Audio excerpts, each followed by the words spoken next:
At kung sila man ang papalit sa mga Amerikano, ay tiyak mas marami ang maghihirap sa buong mundo dahil kung sa kasalukuyang panahon nga na wala pa sa kanila ang posisyon na pinakamalakas sa mundo, ay tinatapakan na nila ang karapatan ng ibang tao. Papaano pa kaya kung sila na ang mamumuno nito at makokontrol nila ang perang gagamitin mo? Anong masasabi nyo dyan, mga utol? Palagay ko, napakalaking posibilidad na gano'n ang mangyari kung sakaling sila yung kukontrol ng mundo. No? Sasakupin nila yung mga bansang maliliit na, palagay ko, ito teorya ko lang rin naman. Mga maliliit na bansa, kagaya nung ginagawa nila sa Taiwan na gustong maging independent. Sasakupin nila yung mga bansang maliliit.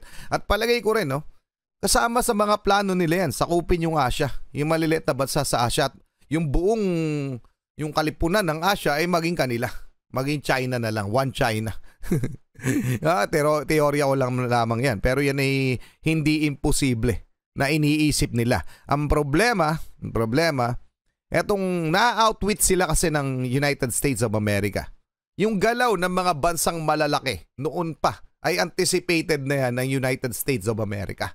Okay? Beforehand, mga karunungan, kaalaman, teorya, kasaysayan, hiwaga at mga bagong tuklas. Alamin natin.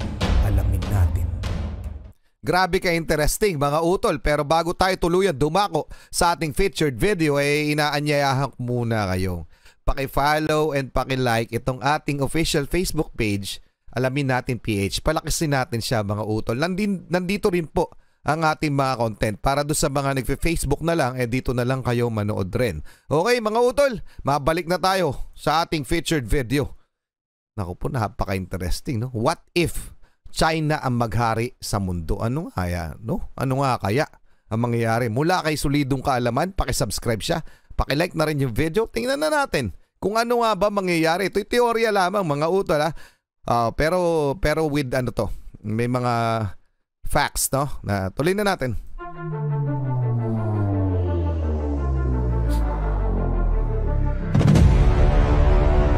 What if magtagumpay ang China sa layunin nitong maging pinakamakapangyarihan sa buong mundo at ipalaganap ang New World Order mula sa bansa ng mga komunistang Chino? Mas magiging maayos nga kaya ang kalakalan ng bawat bansa sa mundo kung ang Chinese yuan na ang gagamitin ng mga tao para sa pag-i-import at pag-e-export ng mga produkto. Ano-ano nga ba? Teka lang bago tayo magpatuloy. Oo nga pala mga utol. Yuan ang kanilang currency. Okay, Chinese yuan. Kung hindi ako nagkakamali, dati ang palitan ay 6 or 7 pesos. Okay, mas malakas yung kanilang pera kaysa sa atin. Okay, Chinese yuan. Halos kapresyo siya ng Hong Kong dollars. Okay, tuloy na natin. Para sa pag-i-import at pag-e-export ng mga produkto. Ano-ano nga ba ang mga posibleng pagbabago kung maisa sa katuparan ng China ang pangarap nilang ito? Yan ang ating aalamin sa videong ito. Pero bago tayo magpatuloy, ay baka naman pwede mo munang i-like itong video. Sa kasalukuyang panahon ay tila nga malabo nang maisakatuparan pa ng China ang kanilang mga mithiin na maging pinakamakapangyarihang bansa sa buong mundo. At ito ay dahil sa kanilang napakahigpit na panlabas na polisiya, lalo na pagdating sa ating mga mangingisdang Pilipino na nagbibigay ng pinakamasamang imahe sa mga Chino.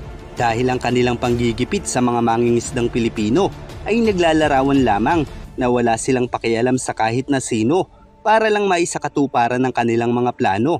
Kaya't kung hindi makikialam ang Amerika sa mga hakbang na ito ng China, ay posible talagang mapasa kamay nito ang buong South China Sea at maging ang Taiwan na matagal na nilang inaasam-asam. At kung mangyayari ito, ay tiyak mabilis na lalakas ang kanilang ekonomiya na maaari namang magdulot ng paghina ng ekonomiya ng Amerika. At kung mangyayari ito ay napakalaki na ng posibilidad na gamitin na ng mga bansa sa mundo ang pera ng mga Chino. Dahil kung ito ang magiging pinakamalakas na ekonomiya sa mundo, ay ang kanilang pera na ang magiging pinaka-safe na gamitin sa kalakalan ng mundo. Kaya't sa paraang ito ay magagawa nilang palitan ng dolyar na kasalukuyang naghahari sa mundo. At sa pamamagitan nito, ay tiyak na aarangkada pataas ang halagang yuan ng mga Chino. Subalit mangangahulugan din ito na magtataas ang halaga ng kanilang mga produkto. Subalit upang hindi ito mangyari, ang gagawin lamang ng China ay gumastos ng sobra-sobra upang mapanatili nito ang kasalukuyang halaga ng kanilang pera kaya't magkakaroon sila ng napakalaking pondo para sa paggasta para sa kanilang depensa at magagawa nilang ipakalat sa buong mundo ang kanilang impluensya dahil maaari nilang gamitin ang kanilang pera upang mamuhunan sa napakaraming bansa sa mundo at tiyak ay magiging madali ito para sa kanila kung ang kanilang pera na ang gagamitin sa kalakalan ng mundo. Sa madaling salita ay papalitan lang nila sa posisyon ng mga Amerikano. Habang ang mga Amerikano naman, dahil sa dami ng nakaimprentang pera nito at mababawasan ng gusto ang gumagamit nito, ay magdudulot ito ng pagbulusok ng halaga ng kanilang pera. Kaya't maraming negosyo ang malulugi sa bansang ito at kakailanganin na nila ng yuan upang makapag-angkat ng ibang mga produkto. Nang sa ganun ay makapagpatuloy sila sa kanilang negosyo. Sa paraang ito ay maaaring mas lumakas ang export ng kanilang mga produkto, subalit hindi na ito magbibigay sa kanila ng napakalaking kita tulad ng kinikita nila sa paggamit ng mundo sa kanilang pera. Bukod pa rito sa bawat transaksyon nila ay sila naman ang magpapayaman ng gusto sa China habang ang ibang currencies sa mundo tulad ng Philippine Peso ay babase na sa halaga ng yuan ng mga Chino. Ayan mga utol, 'di ba? Yun yung yung ratings ng pag-angat at pagbaba ng ekonomiya ng isang bansa. Kagaya dito sa atin, sisimplehan na natin, no? Yung palitan ng piso kontra dolyar. Kasi yung dolyar, yung parang international monetary, yun yung ginagamit ng buong mundo na basehan. Okay? So tayo, pag tumaas ang palitan ng dolyar kontra piso, ibig sabihin bumababa ang ating ekonomiya.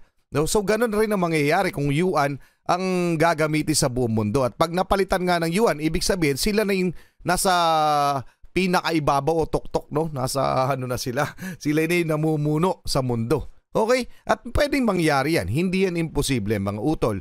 Once na magsimula sila makontrol ang buong South China Sea. Okay? Doon magsisimula ang lahat mga utol. Kasi ang South China Sea mga utol ay ruta, nasabi ko na ito, ruta ng 30% ng barkong pangkalakal sa buong mundo. Imagine mo yung 30% ng ruta ng barkong pangkalakal sa buong mundo. So makokontrol nila yun. Bukod pa, yayaman sila dahil makukuha nila yung natural gas and oil deposits sa na naka-imbak sa ilalim ng buong South China Sea.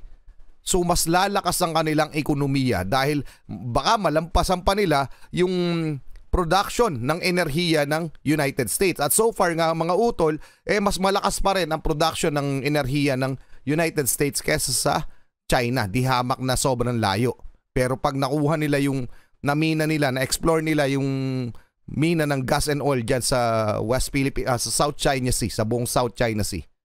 O di biglang boom sila. And pagkatapos nun, anong isusunod nila? Sakupin yung mga neighboring countries dahil naliliit lang yan. Hindi yan bago sa kanila kasi nung unang panahon, kung babalikan natin ang kanilang history, di ba parang warring states lang sila? May kanya-kanya nation yan, China, bago yung maging buong China, ha? Bago yung maging dynastiya. Mga kingdom yan maliliit, no? Hiwalay-hiwalay. So nasakop yan ng isa hanggang maging isa sila. Parang unified, di ba? Okay, ganun yung history niyang ng China. So, palagay ko, isa yun sa mga plano nila para maging unified tayo, sakupin natin yung maliliit. O kayang-kaya nilang gawin yun. Kung hindi mag-i-interfere ang United States of America, the main reason kung bakit hindi nila yun magawa-gawa ay dahil mas malakas pa sa kanila ngayon ang United States of America. Pero paano nga kung mas malakas na sila? Okay? Pa-comment ang inyong opinion, ituloy na natin to.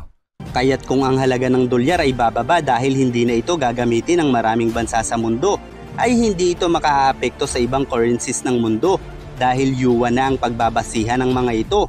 Kaya't kung sa kasalukuyan ang isang yuan ay katumbas ng 7.66 pesos, ay magpapatuloy lamang ang palitang ito depende sa paggalaw ng Chinese yuan ng mga Chino at hindi sa pagbagsak ng dolyar ng mga Amerikano. Kaya't may posibilidad talaga na mapalitan ng dolyar bilang pangunahing salapi sa kalakalan ng mundo dahil ang China ay mayroon din sariling mga institusyon na pang-pinansyal at pang-ekonomiya na nagsisilbing alternatibo sa mga pandaigdigang institusyon tulad ng Federal Reserve ng Estados Unidos at International Monetary Fund o IMF, katulad na lamang ng People's Bank of China o PBOC.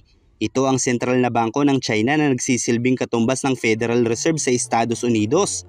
Ang PBOC ay may malaking tungkulin sa pagpapatakbo ng pananalapi sa China pagkontrol sa paggalaw ng halaga ng currency, pagmamanupaktura ng pera at iba pang mga pangangailangang pinansyal ng bansa. At mayroon din silang Asian Infrastructure Investment Bank o AIIB. Ito ay isang multilateral na development bank na itinatag noon pang 2016 na binuo ng China kasama ang iba pang mga bansa sa Asya at iba pang mga miyembro sa buong mundo. Layunin ng AIIB na magbigay ng pondo at suporta sa mga pang-infrastrukturang proyekto sa mga miyembro nito, lalo na sa Asya. Kaya't sa pamamagitan nito ay maaaring maipatupad ng China ang paggamit ng mundo sa kanilang pera. Subalit mangyayari lamang ito kung ang China ay aasenso ng walang inaagrabyadong bansa sa mundo. Pero dahil nga mahilig sa shortcuts itong mga Chino, ay dinadaanan nila sa dahas ang kahit na sino. Kaya naman hindi nila mapipigilan ng ibang mga bansa na kumampi sa mga Amerikano. At kung sila man ang papalit sa mga Amerikano, ay tiyak mas marami ang maghihirap sa buong mundo. Dahil kung sa kasalukuyang panahon nga na wala pa sa kanila ang posisyon na pinakamalakas sa mundo, ay tinatapakan na nila ang karapatan ng ibang tao. Papaano pa kaya kung sila na ang mamumuno nito at makokontrol nila ang perang gagamitin mo? Ano masasabi nyo dyan, mga utol? Ako palagay ko, napakalaking posibilidad na gano'n ang mangyari kung sakaling sila yung kukontrol ng mundo. No?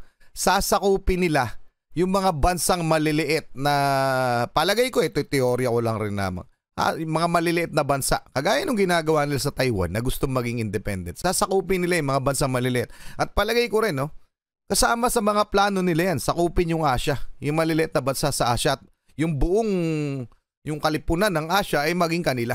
Maging China na lang, one China.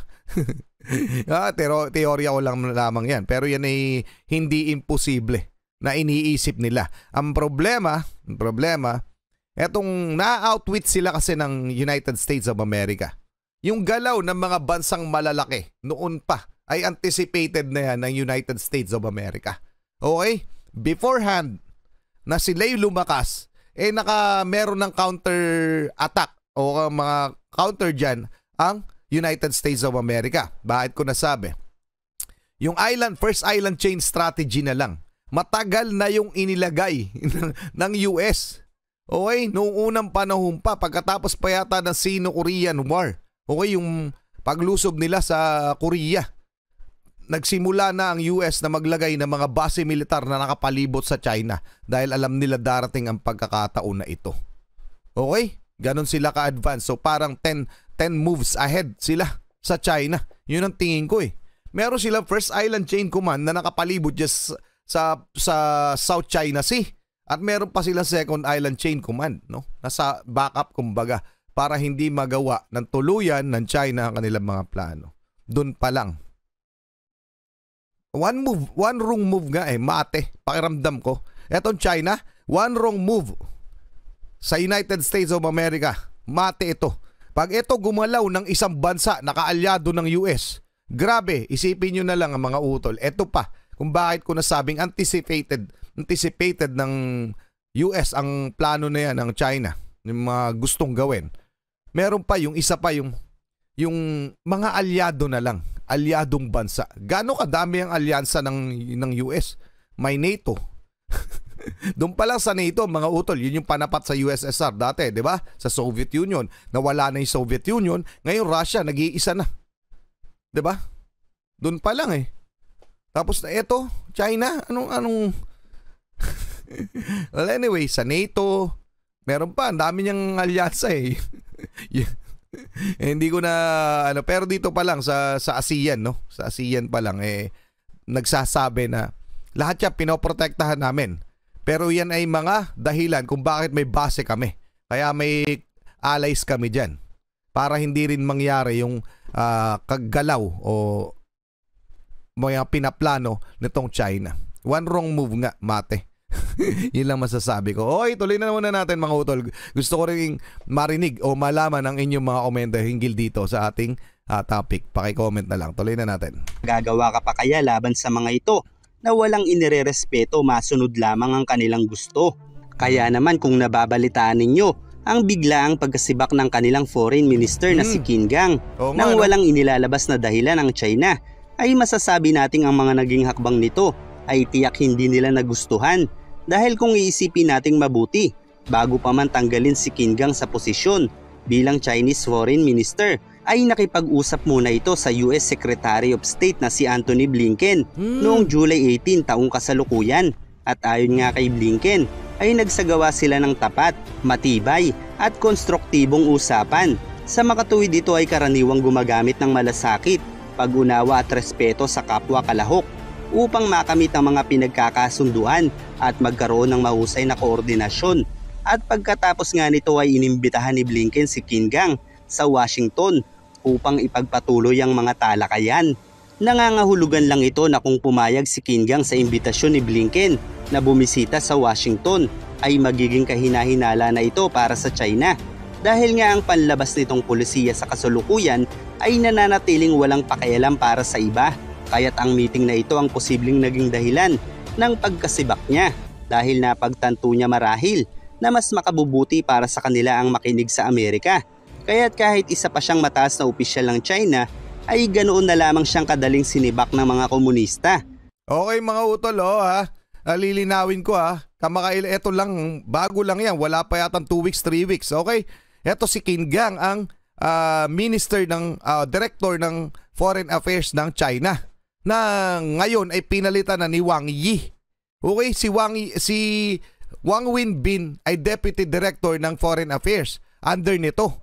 Ngayon si Wang Yi na. Si Wang Yi po ay parang head ng executive office. Kumbaga, direktang assistant ni President Xi Jinping. Okay? Malamang sa malamang, kaya nga to biglang tinanggal. Liberal. Okay? Liberal yung pag-iisip. Free flow. Game sa changes. Okay? At hindi nila yung nagustuhan. Gano'n naman sa politika. Pero yan ay usaping panloob na nila. Kung ano man dahilan kung bakit tinanggal to si Qin Gang, Qin Gang. Siyempre sila ay mas nakakaalam niyan. Tayo sa pantaha lamang ang pwede nating alamin. Pero sana ay nagustuhan nyo ang ating featured video at gusto ko malaman ng inyong mga komento. Maraming salamat, solidong kaalaman. Maraming salamat sa inyo mga utol. Muli ako si Target Achilles and we have the Real South Pride Production na kayo nagpapasalamat sa walang sawa niyong pagsuporta. Kayo mag-iingat, keep safe, God bless at saludo po ako sa inyo lahat. Maraming salamat po.